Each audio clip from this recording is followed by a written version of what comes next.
Halo sahabat Yes, kembali lagi bersama saya Sarah Mahanum dalam channel Sarah Mahanum, di mana channel ini membahas mengenai komunitas, kesehatan, dan juga tentang bisnis. Kali ini kita akan mereview buku Badai Pasti Berlalu, yaitu buku dari Bapak Chandra Putra Negara yang mengulas mengenai kesuksesan beliau dari nol sampai sukses memiliki 7 anak perusahaan. Nah, sebelum lanjut ke videonya, mari subscribe channel ini agar Anda tetap mendapatkan notifikasi dan aktifkan tombol loncengnya ya. Kali ini kita akan mereview buku Badai Pasti Berlalu pada halaman 99, yaitu mengenai kisah inspiratif antara sapi, anjing, dan juga kera. Nah, Alkisah, Tuhan menciptakan sapi, anjing, dan juga kera. Ketika Tuhan berkata kepada sapi, "Saya akan memberi kamu umur 60 tahun. Pekerjaanmu setiap hari adalah membajak sawah dari pagi sampai sore, dengan dagingmu akan dimakan, tandukmu jadi obat, kulitmu jadi aksesoris perhiasan." Sapi menjawab, "Wah, kok hidup saya menderita sekali. Saya mau umur 30 tahun saja." Akhirnya, seperti yang kita ketahui, umur sapi hanya 30 tahun saja. Kemudian Tuhan berkata kepada anjing, "Saya akan beri kamu umur 30 tahun. Pekerjaanmu setiap hari mengawasi rumah dan menjaga majikan." Anjing menjawab, "Wah, kok cuma begitu? Pasti membosankan sekali. Saya mau hidup saya 15 tahun saja." Dan akhirnya hidup anjing rata-rata 15 tahun saja. Terakhir Tuhan berbicara kepada kera, "Okelah, tugas kamu paling ringan, cuma menghibur orang, lompat sana lompat sini, sambil saya berikan umur kamu 20 tahun. Kera menjawab, "Waduh Tuhan, hidup 20 tahun kok hanya untuk menghibur. Bosanlah, kapan saya gantian dihibur? Saya minta 10 tahun saja." Nah, itulah sebabnya umur kera rata-rata itu 10 tahun. Dan manusia ditanya sama Tuhan, "Kamu akan saya ciptakan menjadi manusia paling mulia, berakhlak, dan menjadi panutan bagi setiap makhluk di muka bumi, berakal budi dan menjadi makhluk yang mendekati kesempurnaan. Bagaimana kalau kamu saya berikan umur 25 tahun? Dengan serakahnya manusia menjawab, "Bagaimana kalau umur sapi, anjing, dan juga kera saya ambil? Toh mereka tidak mengambilnya."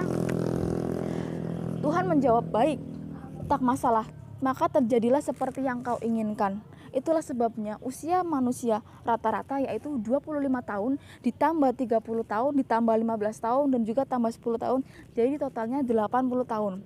25 tahun adalah fase kehidupan manusia, di mana manusia menjadi manusia seutuhnya. Ada yang merawat ketika bayi, disekolahkan sampai sarjana sehingga cukup nyaman sampai usia 25 tahun. Kemudian pada usia 55 tahun merupakan fase kehidupan sapi, di mana inilah saatnya manusia menjadi sapi. Dari pagi sampai malam harus bekerja mencari uang, stres karena masalah finansial, fisiknya kadang-kadang harus terkuras, belum lagi masalah keluarga. Betul-betul mirip sapi bukan? Kemudian pada usia 70 tahun fase kehidupan anjing, di mana inilah saatnya manusia menjadi anjing dari pagi sampai malam, mengisi masa pensiunnya dengan menjaga rumah. Ketika anaknya sekolah dan bekerja, maka dirinya harus standby untuk mengangkat telepon dan juga membukakan pagar rumah untuk menyambut teman anak-anaknya. Mirip dengan anjing bukan? Nah, kemudian pada usia 80 tahun merupakan fase kehidupan kera, di mana tiba saatnya manusia menjadi kera, setiap hari goyang pantat dan goyang kepala untuk menghibur cucunya. Nah, apakah Anda ingin hidup seperti itu? Tentunya tidak ya. Maka dari itu mari kita gunakan hidup ini untuk berkarya, untuk memberikan dampak positif kepada orang lain. Nah, ada renungan di sini. Apa arti hidup sesungguhnya? Ada sebuah moto pahlawan nasional dari Sulawesi Utara yang berbunyi "Sitou Timou Tumou Tou", yang artinya manusia hidup untuk menghidupkan orang lain. Ketika manusia sedang berkena badai dalam hidupnya, berarti dia adalah individu yang sedang disiapkan oleh Tuhan untuk menjadi pribadi yang akan pengaruh hidup orang lain suatu hari nanti. Hidup ibarat pilihan untuk minum 2 cangkir teh yang manis atau yang pahit.